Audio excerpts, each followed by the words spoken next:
we welcome the city of Glendale. Okay.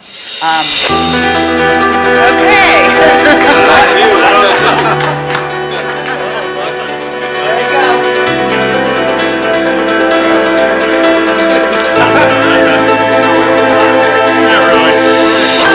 That's right. Okay. We fast forward credits.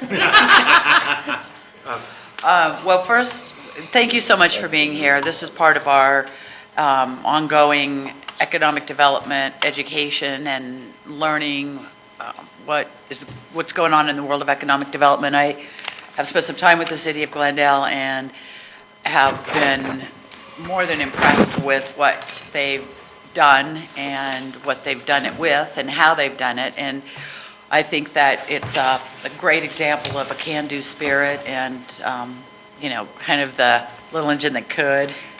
So I'm really thrilled to have you guys here this evening. If you don't mind, just introduce yourselves with your titles. We are being broadcast, so always speak into the mic. And I'm just going to turn it over to Mike and let you just run with it. Thank you, Mayor. Thank you, Council, managers. My name is Mike Donovan. I'm the mayor of Glendale, Colorado. I'm Jerry Peters, City Manager of Glendale. And I'm Linda Cassidy, Deputy City Manager and Finance Director. And thank you very much for having us. And Mayor, thank you for helping us in the RTA. She was kind enough to come down and testify on behalf of Glendale. The video that we're going to watch it's a bit longer than the one we wanted you to watch, but this is the one that was used in the RTA application, which is the Regional Tourism Tax Application. It's a tax increment finance application based on sales tax from the state. Now, we have urban renewal districts and TIF financing, and we can certainly go into all of that later if you'd like to. This gives you an idea of the second generation of what we're doing in Glendale, first generation being changing the city image from one that was considered kind of the strip club capital of Colorado to Rugby Town, USA. And we can talk about the politics of that if you like as well, and why we made the decisions that we made.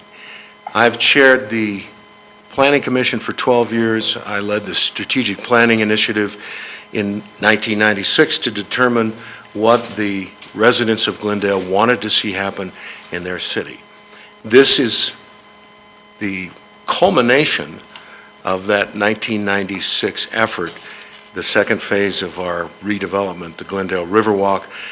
You will see in this video the concepts that were contemplated in 1996, the team that has been assembled, HOK, Populous, Triba, Beck Construction, Turner Construction.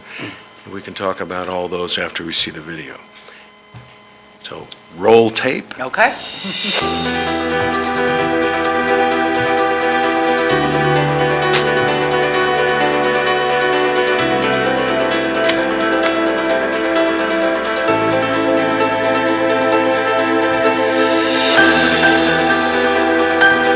That's the actual Cherry Creek.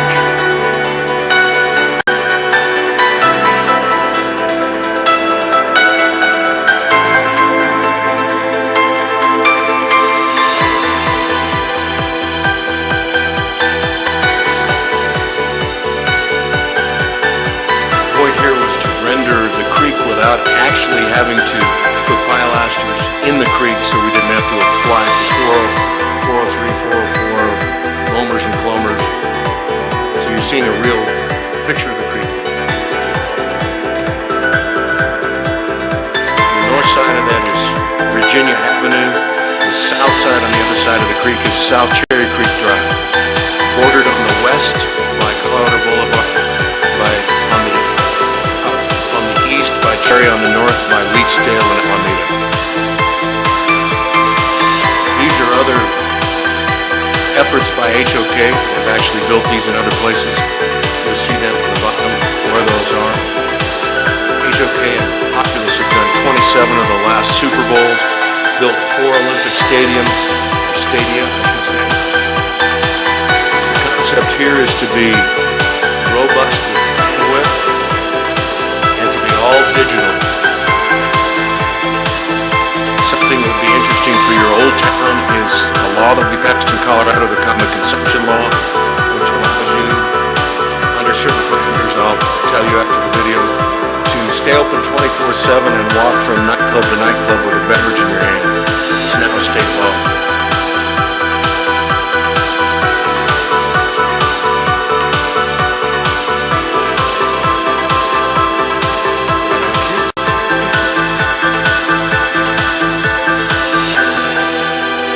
There are 22 acres of developable space. We've contemplated 1.5 million.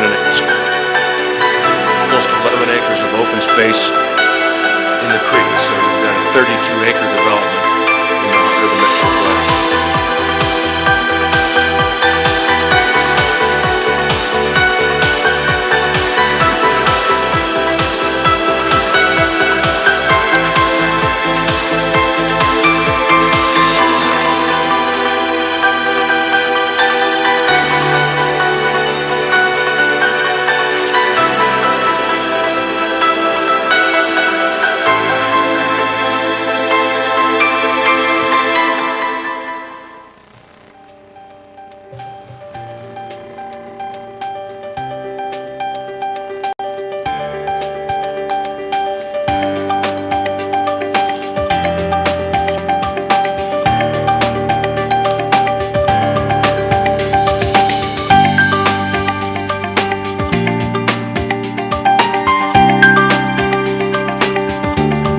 That's the first phase of the development, Infinity Park.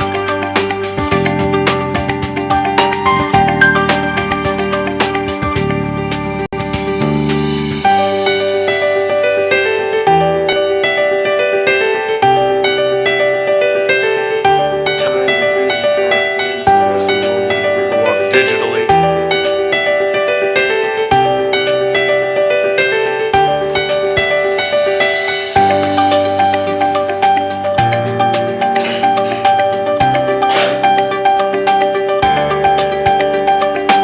That's a Churchill Cup that was played here twice. 100 million households watched Colorado, Glenn, and Ontario worldwide 2 years in a row.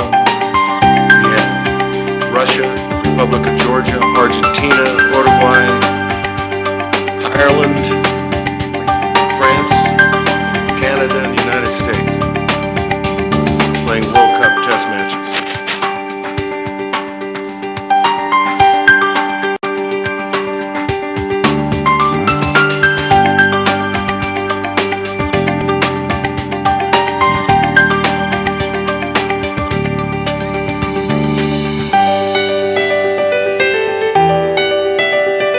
That's actually the super target there.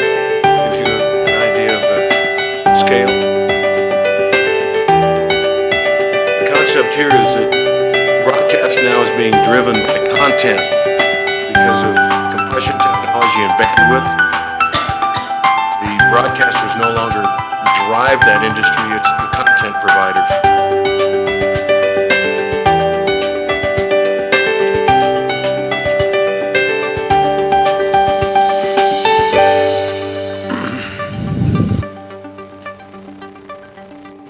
I think that's the end, isn't it? So there's an awful lot in there. If you have any questions of us, we'd be happy to answer them. Why did we do Why don't this? you give us a little bit of the background, why, particularly with Infinity Park, what was it that, spurred you to even start thinking like that? What led you to, how did you move through the process? What led you to rugby? You have an interesting story regarding the hotels and their needs and those types of things, if you could expand. I think that most people that are worthwhile in politics get there with a gun to their head because they want to see something change. This was the case in 1996, 97, when a politician at that present time decided to close down the entertainment district in Glendale, and to do so at the cost of a lot of jobs and a lot of opportunity. Glendale had always been we call it an organic entertainment district. There were 70 different nightclubs in Glendale initially. Glendale became a city in 1952, held 2 different votes, decided to become a home rule city, and kind of give Denver the one-finger salute, because Denver was, at that time, trying to gobble up all the cities around him. Of course, eventually we had the Poundstone Amendment, Poundstone 1 and 2, to stop that effort. Well, in the process, these old farmers and libertarian-minded people decided that they were going to have bars if they wanted them. They were going to direct their own lives. So that belief system is still alive and well in a lot of cities in Colorado. I know Littleton's like that. Want to be self-determining. Well, as the new political structure started to come in, 2 prior mayors, the 5th and 6th mayor of Glendale, different people, decided to declare a war on the entertainment district. And they went from 70 tavern licenses to 2. They used public funds for the purpose of retaining walls to buy and stop bar owners, to basically a New Carry Nations movement. It came down to the last 2 in the city, tried to put them out of business, and we started a political movement, ironically, in 1998 called the Glendale Tea Party. We have a mayor that some of you probably know. The idea was to throw rice in the harbor instead of tea. So we went out and tripled the voter rolls in Glendale, went door to door saying, this is the vision. Glendale, if you don't like the vision of Glendale, change it. Don't just stop people from doing business. Legally operating businesses should be allowed to operate under the rules that the state, the governments put forth. If they're operating legally, why are we using this type of coercion to stop them? Now Glendale had a new city council and a group of people that had to decide what to do with the city. Well, the government of Glendale was growing at about 28% a year. There were 145 to 50 employees. They tried to pass a lodger's tax for the purpose of the general fund, so it would be lost forever. We cut the government in half, went down to 60-some employees, where it's About 75 now. about 75 now. Shredded the ordinance book. There were many ordinances that made no sense whatsoever, took them out. Started a Chamber of Commerce, a newspaper, and brought the citizens and the businesses together in a collaboration for the future of Glendale. Now, to do that, we have a low socioeconomic demographic. Our median household income is under $30,000. But we have a very robust tax base. The tax base was disengaged from the citizenry. At that particular time, 96% of the revenue of the city was derived by sales tax. Sheridan's a good example. One big box goes, and so goes the city. So we had to diversify the tax base. Our citizens couldn't afford to join the health clubs in Glendale. So we built a health club for $8 a month. They can belong to a world-class health club that, however, does not compete with our own businesses. If you want to join the Cherry Creek Athletic Club, you're welcome to do so. If you're a citizen of Glendale, you belong to ours for $8. They couldn't afford that one anyway. But if you live outside the city, it costs you more to join our health club than it does the Cherry Creek Athletic Club. So we didn't compete with them. We weren't taking any business away from them. The International Center, a ballroom that is not, you don't walk in with pipe and drape, you walk in with your digital formatted files, and you got 360-degree screens. We could have populated those, the chain hoists, with everything that we needed, but we wanted business partners. So we have Butler Rents, PSI, say, what's the minimum we can do to attract people to our ballroom, yet you can go into business with them as an opportunity center that we provide. Government should do that part. So we're at 70+% booking this year into the first quarter for that building. We went out and took a look at what happens in Denver. There were 250 events a year that left left Denver because this room didn't exist. How could we attract people to Glendale in this new collaboration with the businesses, our own messaging and delivering systems? We chose the number 2 sport in the world, which is rugby. Now, I happened to be introduced to rugby in 1978 in the British Virgin Islands. Somebody walked down the dock and knocked on the hull of my boat and said, "Fancy a game of footy?" But no clue what that was. I was a football player. I immediately fell in love with this concept of rugby and the mobility, the camaraderie, and in rugby, you can play rugby. I quit at 54. There are no old guy football games for a reason. Old guys can't play football. So here we could embrace the number 2 sport in the world as our own. In a demographic where the kids can't afford to buy hockey equipment, they can't afford to play lacrosse, but they can put a pair of shorts on and run around the pitch we call the field. Also, if you go play rugby in a foreign country, it doesn't cost you any money because your opponents keep you in their homes. So we immediately solved a problem of the mobility of our own little kids, some of which thought they'd never get out of Arapahoe County, traveling to foreign countries. We now have hundreds of kids in an after-school program from 5 to 18 years old. We're playing again, and I want to invite you all, for the record, to the National Division I Men's Club Championships, June 5th and 6th? June 2nd and 3rd. June 2nd and 3rd. The Raptors are once again, the Glendale Raptors are once again, they're the defending national champions. And you'll see this type of sport. There's no bling-bling, there's no spiking the ball, it's an amazing community-building sport. It's one you could quite easily do. So as we went along, we tried to think outside the box. We created the most important collaboration you can ever create, and that's the council and the management of your city.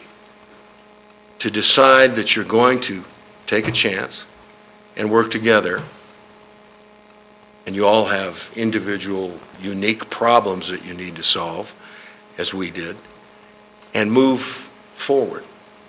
So we're in this phase now of really a 20-year process of going back to what we were, actually. We became an organic entertainment district just based on the people that founded the city. So now we're going to do it right. Now, when we say broadcasting to the world, in the RTA, Regional Tourism Tax Application, we fundamentally can change tourism in Colorado forever. Because we're going to take the rugby product, and by the way, North America is the sleeping giant of rugby. 117 nations play rugby. We're going to broadcast the Colorado message to the rest of the world through that rugby door. When we went out to the 5 main tourist industries of Colorado, pick the Dude Ranch industry, for instance, a $108 million enterprise in Colorado. You ask them, where are your foreign visitors coming from? Japan, England, and Germany. Well, Japan, there are 2,600 rugby clubs in Japan. It's a samurai sport. The major corporations all play rugby in Japan.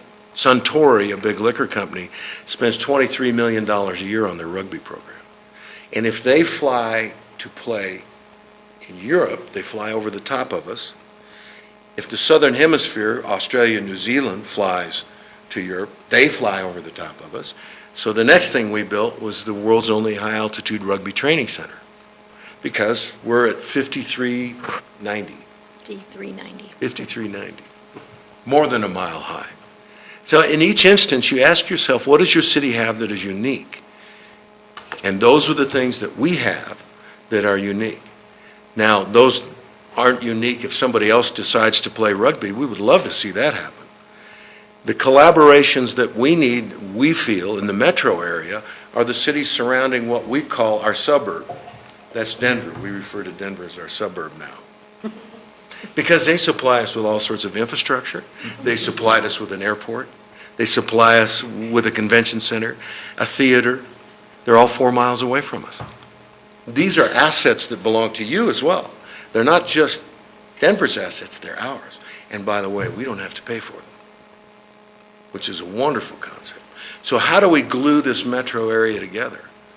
That's Those are our assets. When we talk about DIA, the fourth busiest airport in the world, it's just 19 miles away from us. When we talk about play rugby, play golf, go skiing, it's the same here. All these are assets, and in this digital age, our only challenge is, what do we want to do? Because the availability of the bandwidth and the message delivery system exists. In the Riverwalk, I've often said, I have a grandson who walked up to me last year, and he wanted to borrow my credit card to buy an animal in Farmville. He wanted to buy a unicorn. Pink, up spotted unicorn. I said, what is Farmville? Anybody here know what Farmville is? Well, he wanted to take real money to buy an ethereal being on the internet. And then came back because he had to go to the feed store to buy food for it.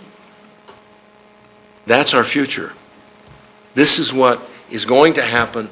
It's a digital age. People will be having relationships across the world while sitting at a dinner table with you and having a relationship with you.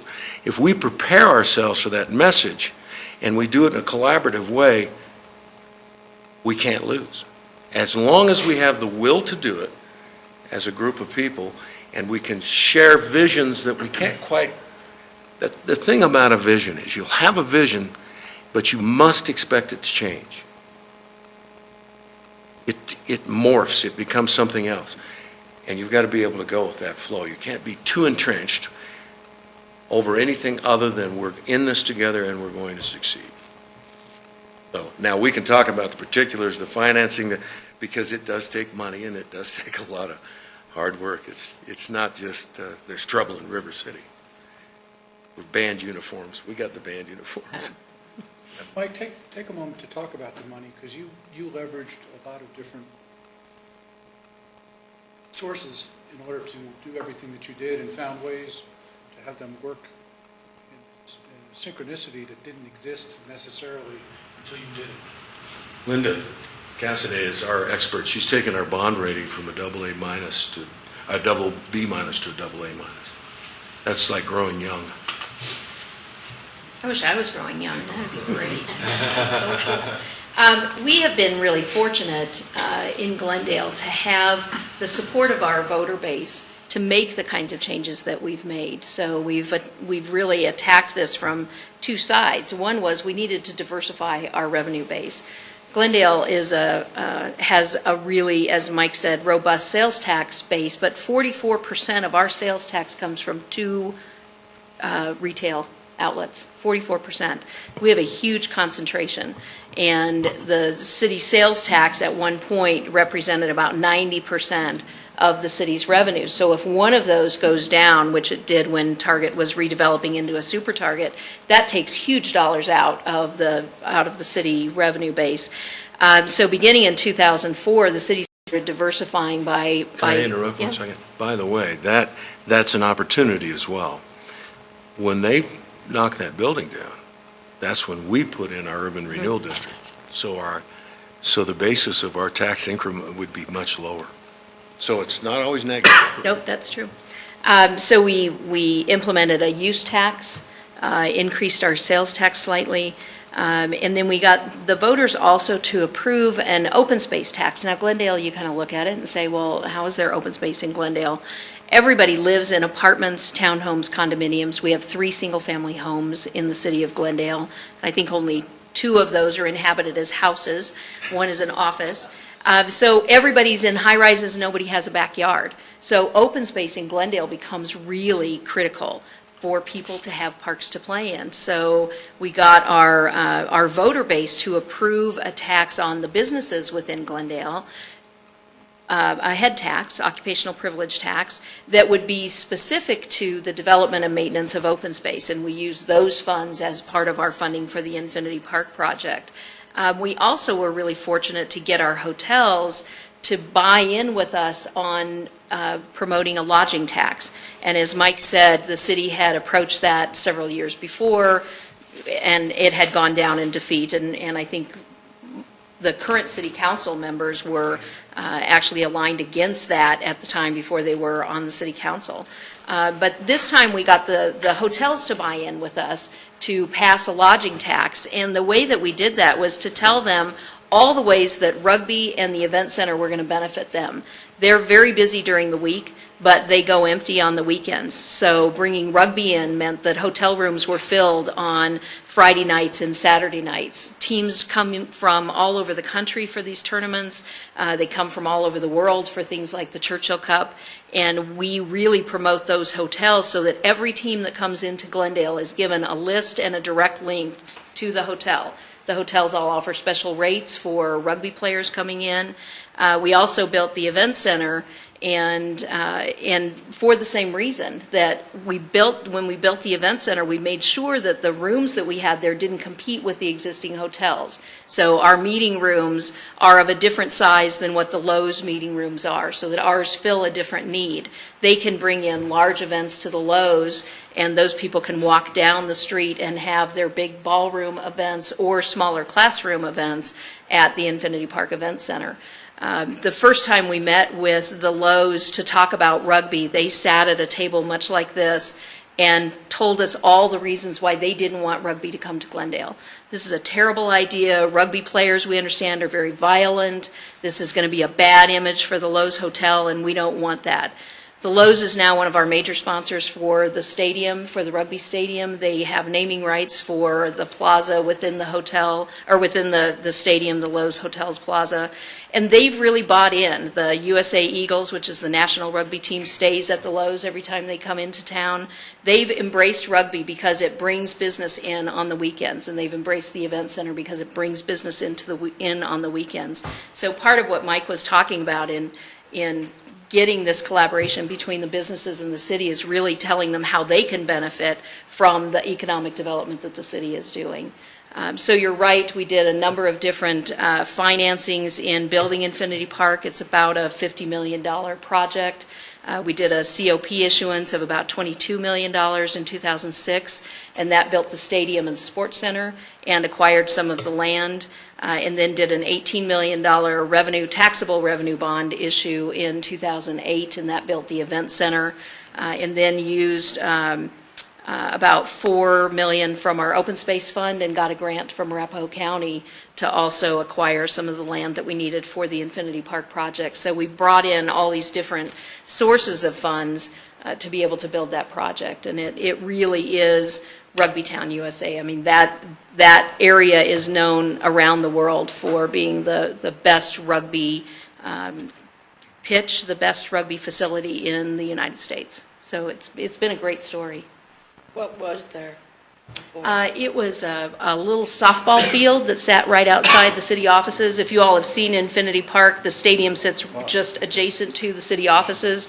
We had to actually cut into the city building and remove some of the city functions and move them to a different area because we had to put concession stand in, and that had to go within the city building, put all of the AV equipment into the basement, and had to move all of our record storage out. So it was really looking at what we had and how we could fit this regulation size pitch in between the city building and Cherry Street, neither of which were going anywhere, and be able to force it into that area, and it's just been phenomenal. It's a great view from the office, too, especially when you have rugby players there. At the risk of offending my good friend Pete Barrett, who's the executive director for Colorado United, I've heard soccer described as the gentleman's sport for hooligans and rugby described as hooligan sport for gentlemen. So my son played rugby in college, and I think it was mostly for the camaraderie and the beer after the game, or after the match. So That's a big part of it. Mike, you mentioned back in '96 that a lot of this is coming together as the culmination of that strategic plan that was birthed at that point in time. And one of the things that was very important was, to some extent, there was a collaboration, but a selling process of that vision to the citizenry. Take us back a little bit to that process of that germination of the vision, and how did that collaboration occur? So that all the next steps seem to kind of follow as how do you bring that vision to reality? We like to say, build it and they will succumb. And we always, people say turn lemons to lemonade. We turn limes to margaritas. There were a lot of negatives that could be used as positives. People seem to have a much easier time describing what they don't like than what they do like. And when you catch them in that, saying, we don't like this, we don't like that, you have an opportunity then to tell them what they should like. We started that process door to door, and the other advantage we have is people matriculate out of Glendale at about 17% a year. That's, you don't have a lot of what we call cave people in Glendale. Those are citizens against virtually everything. Now, a lot of cities do, so it's a challenge. And that challenge can be overcome through a lot of hard work by articulating visions that you've seen in other places. Bruce mentioned that we did do some things that hadn't been done, as far as we know, in other places, so we didn't have a template to go on. But we did have lots of negativity. We do not want to be known for these strip clubs. Well, then what? What would you like to be known for? So you've got a starting place. We can take you, and each city is going to be different. We had to be willing to actually, as a council and a government, go out and do the hard yards. We changed the laws in Colorado 3 times.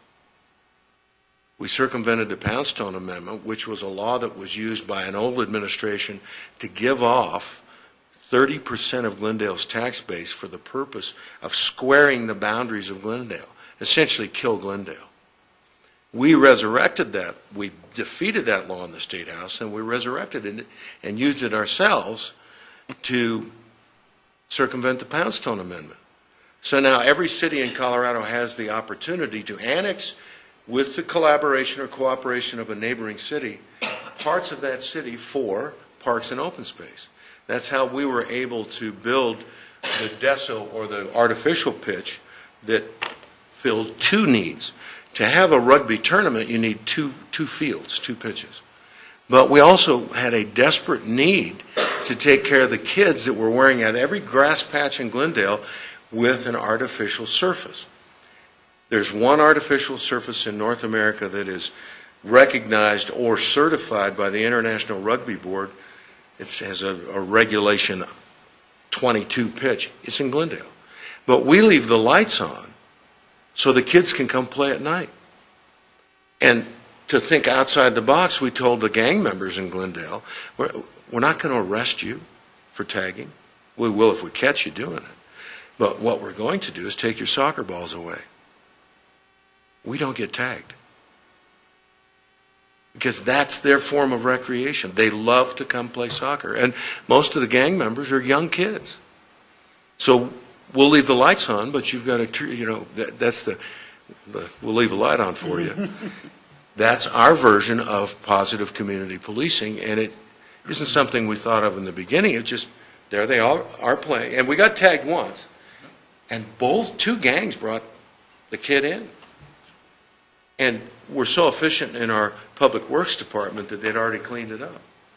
So they got their soccer balls. But we had to tell Dayton-Hudson Corporation, you need to apply for a pharmacy liquor license.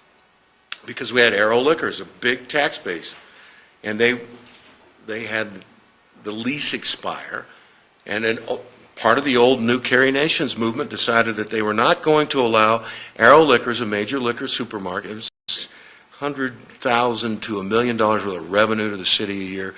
They bought it and put a deed restriction on the property for the purpose of an extended stay hotel, which makes nothing.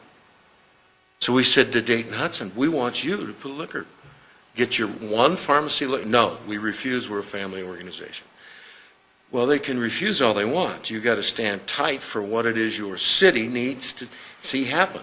Because these, after all, are business people. Well, they dropped that charade fairly quickly.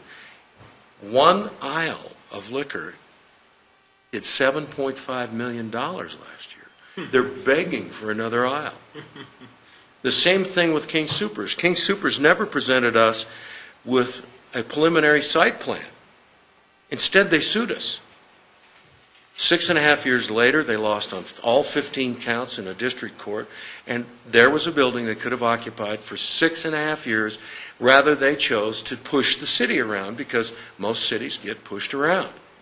They now have the #1 liquor license, their pharmacy liquor license, in all of the Kroger chain.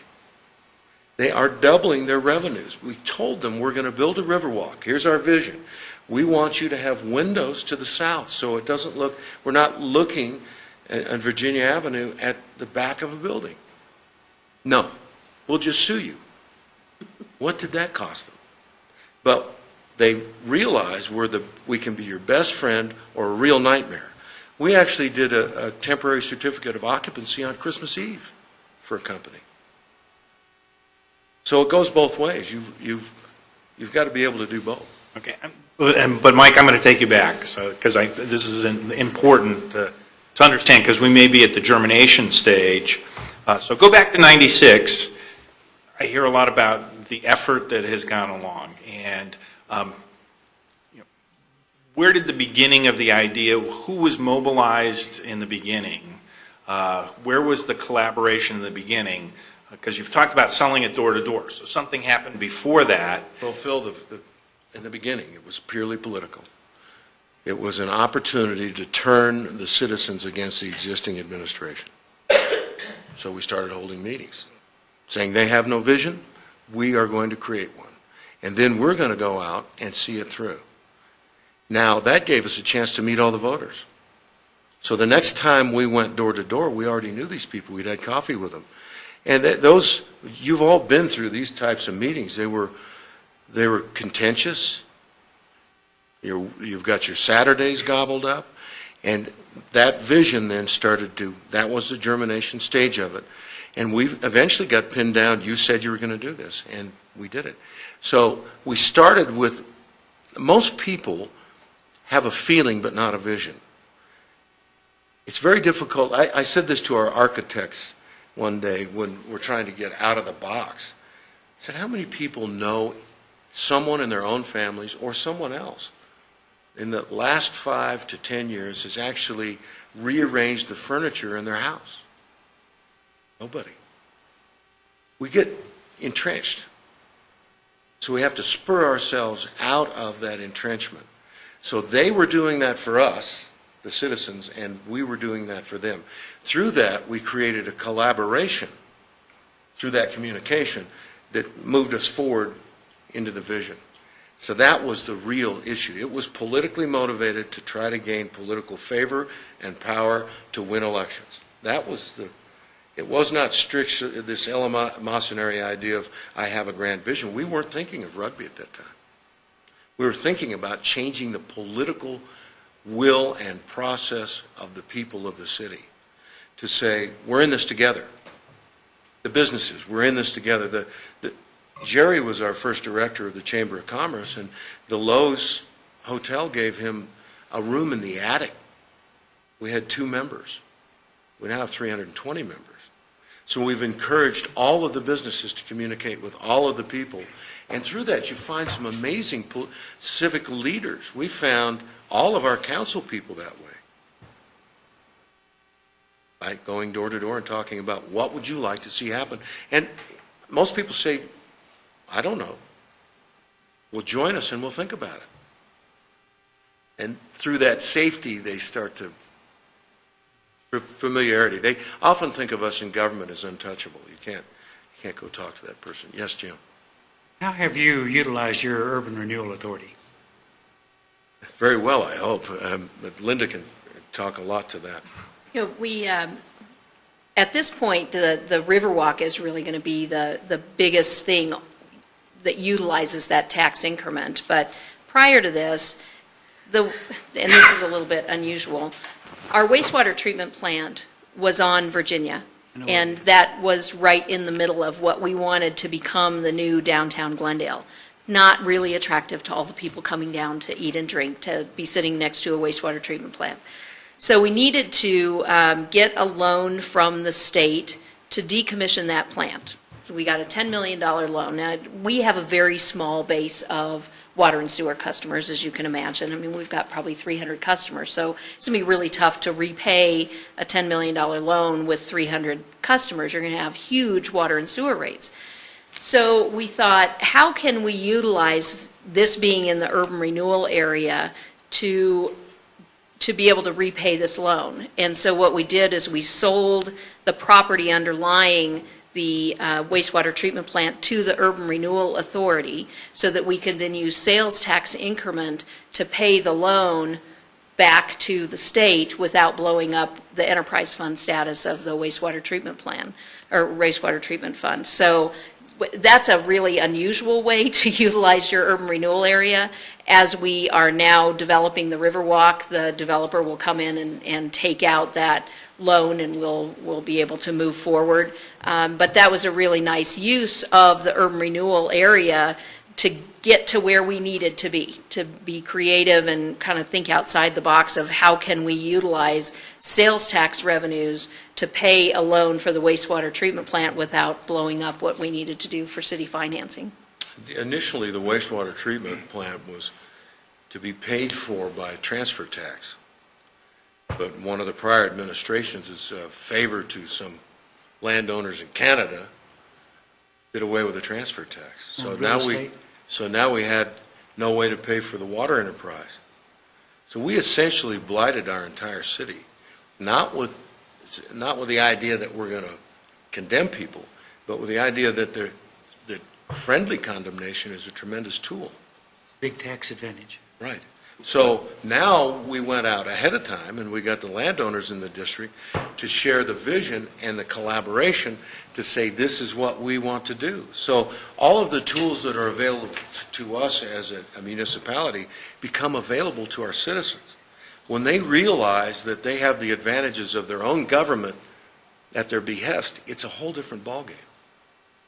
Linda, what else was on? You said there were soccer fields. What else was historically in the urban renewal? And then I'm curious on what you did for the $20 million for the COPs. So in that area where Infinity Park was built, we had, there were softball fields, and there was a little scorer's hut and some fencing, but it was just this brown So area. Nothing bringing in sales tax, so it was an easy. Nothing at all. Nothing Exactly. Yep, there wasn't a lot. anything there. Yeah.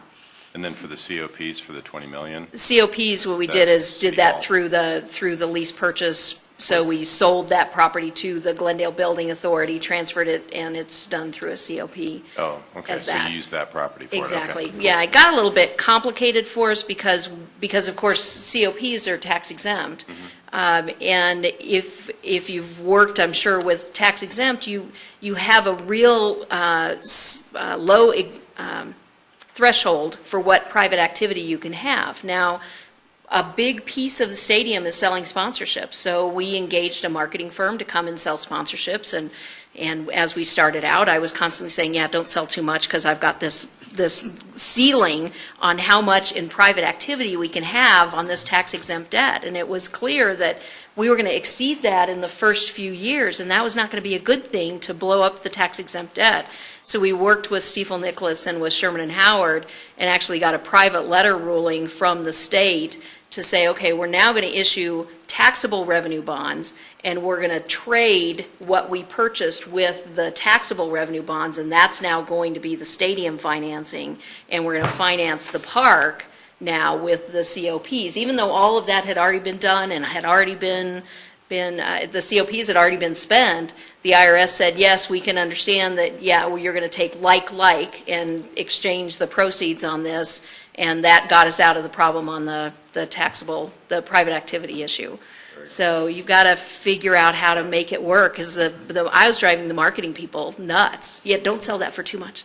And at the same time thinking, I need revenue to pay the expenses for what we're doing in the stadium. Exactly, exactly. Yeah, so this was not a good relationship. So now it's all good, and they can sell as much as they want, and life is grand. Good, thanks. I moved to Colorado after college in the mid-'50s, and celebrity was my place of entertainment. Sure. For bowling and swimming and everything else going on. I spent a lot of time in Glendale back in the late 50s and early 60s, and until it actually got torn down. So, Right. and I've been along your Riverwalk a lot too, and I know where your sewer plant is, so I'm familiar with your urban renewal project. Well, it served another purpose as well. The EPA ruling of 0 parts per nanoliter of organic nitrate this year is going to really damage a lot of small cities.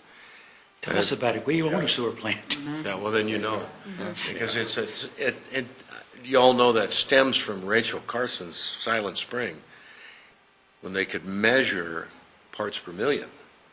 And so what did we end up doing? We said we're going to, the best of intentions and the unintended consequences, DDT, turns out is not a poison to human beings or animals. How many people died in Africa because of malaria? So it's incumbent on us as civic leaders to think about the unintended consequences. It's easy to make mistakes. It's very difficult to be a leader. And I applaud you all for doing it. Well, you've got a great facility there. I've watched the rugby games. I've been in your event center. So you've got a great complex there. And walk through your park a little bit. Yeah, we're the only city hall, I think, in Colorado that could sell you a mixed drink at a council meeting. So. It's covered by our liquor license. That's something I'd be fine coming in second. Go relax, have a drink. Come on.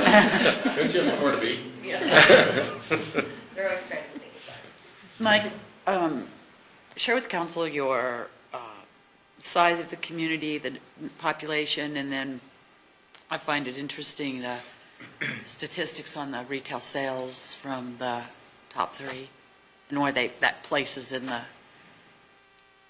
rankings. We're about 4,800 citizens by night. We want to make that change. And 28,000, is that fair? About Gary? 30. 30,000 by day. The Colorado Boulevard has 77,000 cars a day. Leechdale, Alameda, 43,000 cars a day. We're equidistant essentially from downtown Denver and the tech center. We have the top 1 to 3, depending on who's selling the most, Target in the world. In the world? In the world. The number 1 PetSmart in the world. PetSmart in the world. The number 1 King Soopers in the Kroger chain. We have our own ballet. How big is It's called Glendale? Shotgun Willie's, I think. Yeah. How big is 369 acres. We've actually grown because we annexed land from Denver, annexed it and put it in Arapahoe County, and now. That's under a square mile? Well, yeah. Yes. For all the old farmers. We're about a half Yeah. a square mile. Anybody that's ever plowed 369 acres knows it. It is a tiny place, but with really big ideas. So I think it surprises us sometimes when we're telling the statistics about Glendale being 369 acres, because we feel a lot bigger than that. We could have a city hall meeting or a town meeting in the stadium, so we could fit all of our residents within the Infinity Park Stadium. But you could carve out a 369-acre area and say, this is our enterprise zone, this is what we're going to do. You've got a fantastic old town. Our common consumption law, we kind of call it Grow Up America. You get to be 60 years old, you could be trusted with a beer in your hand on a sidewalk. Nothing terrible is going to happen. You can create a district of 100 acres or less with 2 or more liquor licenses in a defined, controlled area, wherein you can have a common consumption area. So you essentially can describe or define the hours of operation of that entertainment district. And with the way things are going in entertainment, it's going to become local. You want to be able to walk or take a cab. You don't want to be on the highway driving after a couple of beers. So that's limes becoming margaritas. It's an opportunity. Everybody thinks of the negative side of it. Well, those people aren't driving to other places. Good, they shouldn't be. So create your own entertainment district and create those opportunities that exist when people gather in places together. Cherry Creek came to us and said, "What are you doing? You're trying to kill us?" We said, "No, we're trying to give you parking because they don't have any." They turned down, is it Hush was the name, or Whispers? Hush. Little nightclub wanted to put in a disc jockey and have dancing in Cherry Creek. No, citizens came out from 5-6 blocks away. You're not going to do that. So these are the same people that are advocating safe, responsible drinking and not driving, saying we're going to force you to drive someplace else to do that. You can't have both of those things. So you've got to think of it. One is an opportunity. The other is not.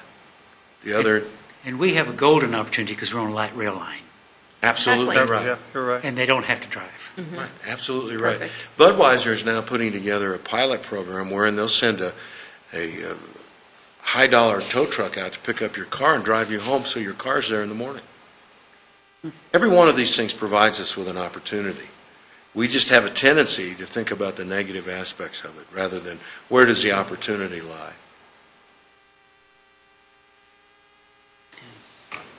Talk about some of the, your relationships with business, your partnerships that you use to help build the stadium and what's going on with that. And also the riverfront. Jerry would be a good one to talk about that. He led our Chamber of Commerce in its initial stages. In fact, the old administration prevented us from having the name Glendale Chamber of Commerce.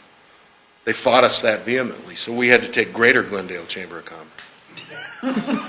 All square mile of you. I mean, every step of the way. So now most of our members are outside of Glendale, actually, and Jerry was a founding member of that group. Well, I think that was in 2001. Glendale had gone from, as Mike said, 50-some liquor licenses down to 2, and the Builder Square was sitting right there on the busiest stretch of highway in Colorado, boarded up, and everything along Colorado Boulevard had plywood on it, and it was all shut down, and it was just dead. And I'm sitting up there looking down from my janitor's closet in the Lowe's, calling him saying, what am I supposed to do? There's nobody to sell any chamber members to. They're all boarded up and closed, And so he kind of said, well, what are we going to do about it? And frankly, we got on the phone and started calling Home Depot and Lowe's and saying, we got a bankrupt thing sitting right here on Colorado Boulevard. Why aren't you here buying it? And pretty soon they showed up. And in fact, Lowe's, when Home Depot showed up, they had 2 landmen. They had one from the store that closed down here on, what was that one called, where WOW is now. It was one of their fellow stores. They were fighting each other as to who would get that land. And then Home Depot won and opened that up, and then that began to really build, and then other people started coming around and began to build on this, and pretty soon a lot of things happened.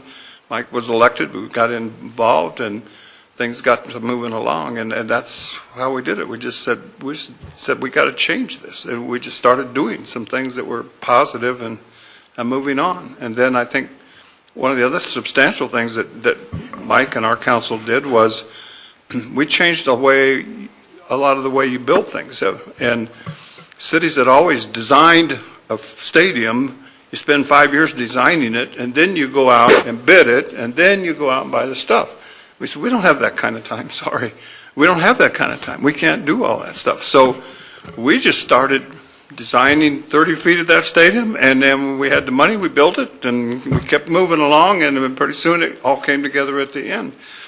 And we didn't think much about it, but suddenly that began to go nationwide, and when National League of Cities hosted their conference here 2 years ago, 300 city managers and council members came to Glendale to see how we did that. That they wanted to start doing that themselves. They didn't want to wait all that time. And so it's just thinking outside of the box and having the leadership and the vision that we've had through Mike and everybody else to let's just do it. He hates this term, but we just say, get her done. And he hates that term. But You don't have the political time to do these standard safe procedures, and I'm not saying be reckless.